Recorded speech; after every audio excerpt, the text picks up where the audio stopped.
रहीम नाजरीन, आप देख रहे हैं मेरा यूट्यूब चैनल इन्फॉर्मेशन।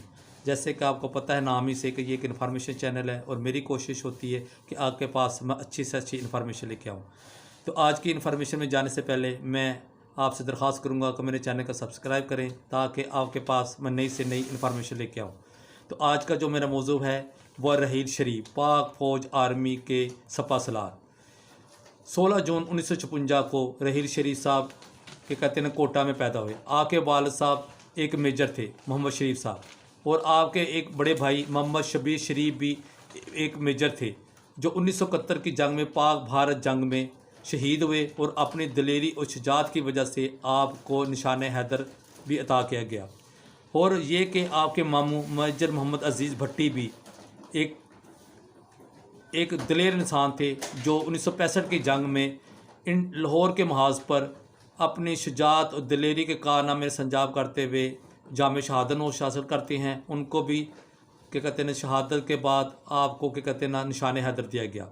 और ये कि आपने गवर्नमेंट कॉलेज से पढ़ने के बाद आप 1976 में मिलिट्री अकेडमी में आपने दाखिल हुए और आपने वहाँ से ग्रेजुएशन हासिल की। और उसके बाद आप फ्रंटियर कोर्स की 6 बटालियन में आप एज ए कमीशन हासिल करने पर अपनी ड्यूटी सरंजाम देने शुरू कर दी। आपने गिलगित में इन्फेंट्री डिवीज़न की भी कमांड की और एक ब्रिगेडियर के तौर पर 2 ब्रिगेडियर की भी आपने कमांड की।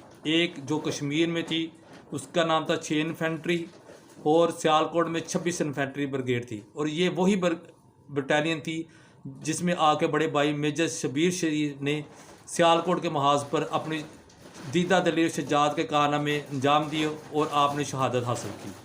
इसके बाद आपने जर्मनी में कमांड एंड कंट्रोल स्टाफ में डिग्री हासिल की और एक मुदब्बर अदारा फ्रंटियर फोर्स पर एज ए इंस्ट्रक्टर तौर पे भी आपने ड्यूटी सरंजाम दी। 27 नवंबर 2003 को उस वक़्त के जो वज़ीर आज़म थे मोहम्मद नवाज शरीफ साहब, उन्होंने आपको लेफ्टिनेंट जनरल के ओहदे से तरक्की देकर चीफ आर्मी स्टाफ बना दिया।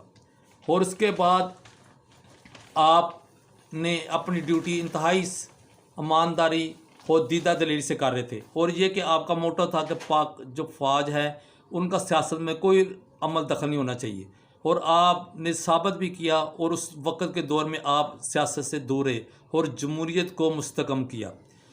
और ये कि जनरल रहीशी जब आप चीफ आर्मी स्टाफ पाकिस्तान के बने तो उस वक़्त पाकिस्तान में ना दहशत गर्दी का बहुत ज़्यादा अरूज था। कोई दिन ऐसा नहीं गुजरता था जब पाकिस्तान में धमाके नहीं होते थे। तो इन्हीं धमाकों आपको देखते हुए आपने उस टाइम एक ज़रब अज़म क्या कहते हैं ऑपरेशन लॉन्च किया, जिसमें आपने दहशत गर्दों के ख़िलाफ़ पाक फ़ौज को यूटिलाइज़ किया और उन दहशत गर्दों के ख़िलाफ़ बड़ी मौसर कार्रवाई की, जिससे दहशत गर्दी में काफ़ी हद तक कमी आ गई। इसी दौरान पेशावर में एक वाक़या होता है APS का, जिसमें पाक फ़ौज का ये एक स्कूल था जिसमें दहशत गर्दों ने इंतहाई दहशत गर्दी का मुजाहरा करते हुए मासूम 177 बच्चों को शहीद कर दिया। ये एक बड़ा दिल हिला देने वाला वाक़या था जिससे पूरी कौम बड़ी मुतासर हुई, और उन्होंने अब ये सोच लिया कि इस लानत को, दहशत गर्दी को हमने हर हाल में ख़त्म करना है। तो उस दौर में एक नेशनल एक्शन प्लान भी मुरतब किया गया, जिसके पर रहील शरीफ ने अमल करते हुए दहशत गर्दों पर अपनी एयरफोर्स के ज़रिए भी हमले किए और उनके महफूज जो ठिकाने थे उनको तेस नाबूद कर दिया, यानी ख़त्म कर दिया। और ये कि जब APS का स्कूल दोबारा खुला तो उसी दिन आप पहले दिन APS के स्कूल में गए और उन बच्चों का हौसला बढ़ाया। आज अपने सिपा सलार को देखकर तमाम APS के बच्चे बड़े खुश हुए और उनका हौसला भी इंक्रीज़ हुआ और उन्होंने कहा कि अब हम महफूज हाथों में हैं। इस तरह आपने जो क्या कहते हैं मुल्क में एक दहशत गर्दी की लहर थी उसको ख़त्म किया। रहील शरीफ के तो वैसे बड़े कारनामे बहादुरी के, लेकिन अवाइल ही में मैं उनका एक वाक़या आपको बताना पसंद करूँगा कि आप गिलगित में थे तो उस वक्त ना गिलगित का जो ज़मीनी रास्ता था ना रावलपिंडी आने तक, वो कम से कम 32-33 घंटों का था, और अक्सर जो लोग सफ़र करते थे वो फोकर तैयारों पर गिलगित जाया करते थे। और जब कहते हैं मौसम ख़राब हो जाता था ना, तो वहाँ जो कहते मुसाफिर फंसे होते थे ना, तो वो इंतज़ार करते थे कि कब कोई हेलीकॉप्टर आएगा। तो जो बासर लोग होते थे उसमें बैठ के ना तो रावलपिंडी आ जाते। तो कुदरत रब की ये हुई कि उस टाइम मौसमी हालात बड़े ख़राब थे, जिसके फ़ौको त्यारों ने गिलगित की परवाज़ें जो थी ना वो मनसूख होगी। तो रहील शरीफ को भी उस टाइम के कहते हैं बड़ी ज़रूरत के मुताबिक GHQ में आना था, तो लिहाजा वहाँ पे फ़ौको त्यारे तो आ नहीं रहे थे। तो एक जो हेलीकॉप्टर था ना वो उड़ान भरने के लिए तैयार था। तो चंद मुसाफिरों के साथ 2-3 अफसरान भी उस हेलीकॉप्टर में बैठ गए। जब हेलीकॉप्टर ने उड़ान भरी ना, तो थोड़ी दूर ही गया था तो उसके अंदर ना धुआं भरना शुरू हो पड़ा। तो जिसकी वजह से पायलट ने उसको एमरजेंसी लैंडिंग की। जब उन्होंने एमरजेंसी लैंडिंग की तो लोगों ने ना, जब वो ज़मीन पर अब लगने वाला था हेलीकॉप्टर लैंडिंग के लिए, तो लोगों ने ऊपर से छलांगे मारने शुरू कर दी और हेलीकॉप्टर से दूर भागने शुरू हो पड़े। हेलीकॉप्टर से जब ये सिविलियन जो लोग थे ना वो निकल गए, तो एक जो 2 अफसरान पीछे आर्मी के बैठे हुए थे ना, उनमें से एक अफसर ने भी ना इंतहाई तेज़ी से बाहर निकलने की कोशिश की। तो एक जड़ा बहुत ही मजबूत हाथ था ना उसके कंधे पर आया, तो उसने कहा क्या कर रहे हो।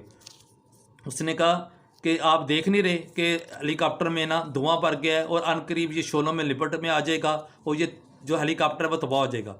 उसने कहा यार अगर तुम भी बाहर निकल के लाले, पंजाबी में कहा लाले, अगर तू भी बाहर निकल गया तो ये बेचारे जो स्टाफ है हेलीकॉप्टर का तो उनका क्या बनेगा। तो वो जो ना अफसर था बड़ा शर्मिंदा हुआ। तो लिहाजा क्या कहते हैं बाहर से लोग ना चीखो पुकार कर रहे थे कि आप बाहर आ जाएं, हेलीकॉप्टर में आग लगने वाली है।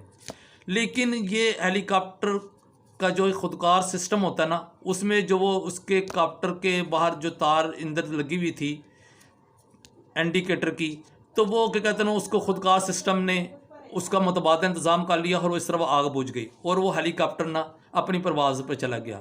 ये जो अफसर थे ना जो बाहर निकल से इनकार कर रहे थे, ये रहील शरीफ थे।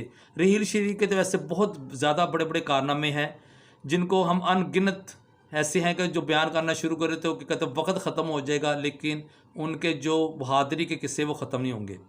और ये कि आप कायद आज़म के फरमान के मुताबिक जो उनका मोटो था काम काम और काम, तो जब आप चीफ आर्मी स्टाफ बने ना तो आप हर वक्त काम में मसरूफ़ रहते थे।